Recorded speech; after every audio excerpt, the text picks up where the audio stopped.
अब कभी भी बीजेपी की सरकार नहीं कहलाएगी। एनडीए एक था इंडिया, बीजेपी के पास कितना है 140।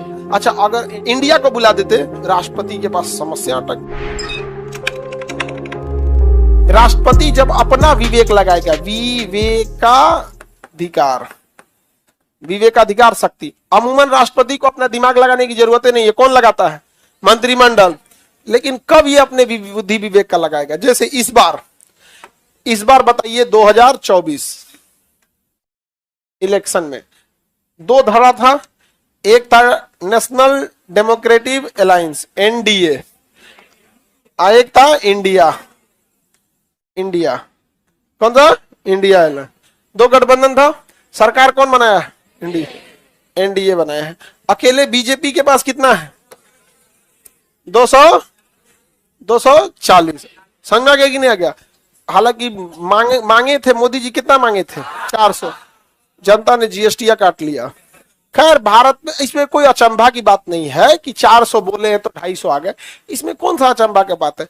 ये इंडिया का कल्चर है। आप कुछ सामान खरीदने जाइएगा, 400 बोलेगा, आप पक्का 250 में खरीद के लाएंगे। तो बीजेपी के पास कितना है? 240। अब बताइए इनका चाहिए कितना? 273। सरकार बनाने के लिए 273, मतलब टोटल लोकसभा का 50%, 272 या 273, 72 दशमलव समथिंग, यानी 273 है कितना? 240 आएगा। अब क्या करना पड़ेगा? गठबंधन। यानी अब कभी भी बीजेपी की सरकार नहीं कहलाएगी। किसकी सरकार? एनडीए की, गठबंधन की। लेकिन इससे पहले 300 से ज्यादा सीट था, 303, और उसके अलावे उनके सहयोगी भी थे, तो कहलाती थी बीजेपी की सरकार। अभी क्या कहलाएगी? एनडीए की सरकार। अब राष्ट्रपति के पास समस्या अटक गया कि भाई हमको तो चाहिए 273, इधर तो किसी का नहीं है। लेकिन फिर इसमें गठबंधन की सरकार आ गई। समझ में आ गया कि नहीं? चंद्रबाबू नायडू आ गए, 12 गो, कितना 18 गो है? 16 गो। कितना है? 16 गो। चंद्रबाबू नायडू 16, नीतीश कुमार 12, लोक जनशक्ति 5। अरे बाबू, अभी में बहुत सारी पार्टियां इसमें हैं, टोटल मिला के इसमें 292 है, इसमें टोटल एनडीए में मिला के। तो बताइए चाहिए कितना? आज जोड़ घाट करके मिला दिया गया। अरे बहुत सारी पार्टियां मिलके वो होंगे, कुछ बाहर से समर्थन दिए होंगे, निर्दलीय वगैरह। तो बताइए अभी सरकार बीजेपी की है कि एनडीए की? अब राष्ट्रपति के पास दो रास्ते थे, या तो एनडीए के गठबंधन की सबसे बड़ी पार्टी को कहते कि तुमको मौका देते हैं, तुम बहुमत सिद्ध करके दिखाओ, या तो इंडिया अलायंस के सबसे बड़ी पार्टी कांग्रेस को कहते कि तुम्हें मौका देते हैं, तुम 273 सिद्ध करके दिखाओ। तो जब किसी को पूर्ण बहुमत नहीं मिलता है तो उसी कंडीशन में राष्ट्रपति किसका प्रयोग करते हैं? बुद्धि का। किसका प्रयोग करेंगे? बुद्धि। इसे कहते हैं लोकसभा का त्रिशंकु होना। क्या कहेंगे? लोकसभा का त्रिशंकु होना। तो लोकसभा इस बार भी त्रिशंकु था कि नहीं? किसी को बहुमत ही नहीं था, लेकिन राष्ट्रपति ने अपने विवेक का प्रयोग किया और उन्हें लग गया। इतने दिन से राजनीति में जो रहता है, नहीं लगता है कि कौन गठबंधन कर सकता है। अब भाई जब दोनों को मौका मिलेगा तो ये लोग ज्यादा ना दिमाग लगाने वाला है। नहीं समझ में आया? और बड़ी पार्टी भी है बीजेपी, बड़ी पार्टी है, धनवान पार्टी भी है, मतलब बहुत हजारों करोड़ के पास फंड है, मशीनरीज है, सोशल मीडिया है। समझ में आ गया कि नहीं आ गया? पकड़ है, हाँ बिस्कन्या। तो सरकार ने मौका दिया और बीजेपी गई और अपने सहयोगियों को ले गई और 273 सिद्ध कर दी। कितने दिन का मौका देते हैं? 30 दिन का।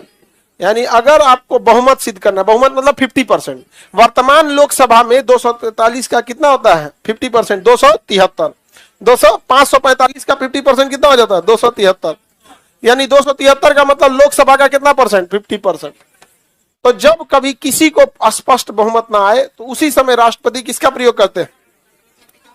विवेकाधिकार शक्ति का प्रयोग करते। अच्छा, अगर एनडीए को बुला देते, इंडिया को बुला देते, तब हमारे बिहार में भी फोन आता कि नहीं? फोन आता। इस समय उनके दोनों हाथ में लड्डू है, और मुंह में तो पहले से लड्डू लेके बैठे थे, चारों ओर से लड्डू है। समझ में आ गया कि नहीं आ गया? तो बताइए विवेक का प्रयोग कब किया जाता है? जब लोकसभा त्रिशंकु हो जाए तब। लोकसभा त्रिशंकु किसे कहते हैं? जब बहुमत ना, अस्पष्ट बहुमत किसी एक को ना आए तब। पिछली बार बीजेपी को अकेले 303 था, 303 अकेले, जबकि उनके साथ इंडिया अलायंस की अन्य पार्टियां भी थीं। अकेले कितना था? क्या उस समय राष्ट्रपति विवेक का प्रयोग करेंगे? और स्पष्ट दिख रहा है क्या करना होगा यहाँ पे। किसी को दिक्कत तो विवेकाधिकार शक्ति के तहत कितने दिन की सरकार बना देते? हाँ, 30 दिन के अंदर सरकार बना दिया जाता है। तो उसके बाद सरकार तो सिद्ध कर लिए। सरकार ने क्या कर लिया? सिद्ध कर दिया। अब हमारे मुख्यमंत्री साहब का वर्तमान सरकार से क्या डील हुआ है, ये इस धरती पे बस एक आदमी बता सकता है, खुद हमारे मुख्यमंत्री साहब। समझ में क्या? अब लोग कह रहे हैं कि बिहार के लिए कुछ नहीं मांगे या कुछ क्या नहीं मांगे, लेकिन वो आदमी के पास किसी को कुछ नहीं पता क्या मांग के आए होंगे। वो कच्चा खिलाड़ी तो है नहीं। हाँ, जितना आप मांग सकते हैं उतना तो टेस्ट करने के लिए देख देंगे, देख देंगे ठीक नहीं है। नहीं समझे? अपना अपना है राजनीति का। बताइए, वर्तमान सरकार बीजेपी है या एनडीए है? हाँ, एनडीए है। अगर हम ऐसे देखेंगे मनमोहन सिंह के कार्यकाल को, तो 2004 से 2008 ये यूपीए कहलाया था, यूनाइटेड प्रोग्रेसिव अलायंस। अब फिर 2008 से 2009 था, फिर 2009 से 2014 तक, 2014 तक फिर उन्होंने ही शासन किया, तो यूपीए 2। उनके गठबंधन का नाम क्या था? यूपीए। तो यूपीए 1 और यूपीए 2। उसके बाद 2014 से कौन आ गया? 2019 से इन्होंने किसका गठबंधन? एनडीए। हालांकि इनके पास पूर्ण बहुमत था, वो चाहते तो अपने भी बना सकते थे।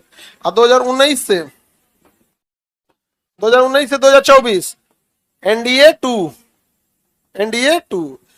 2024 से 2029 एनडीए 3। समझ में आ गया कि नहीं आ गया? अब 2029 से अब कौन जाएगा कौन जानता है। समझ में आ गया कि नहीं आ गया?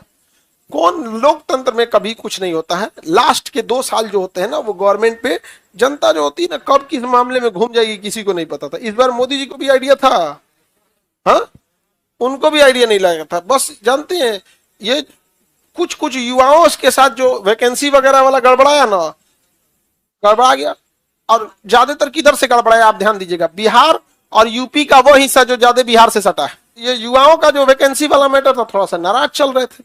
अपना अपना चीज है, जिसका मन जो वोट दे। हम लोग तो कफन छाप पे दिए।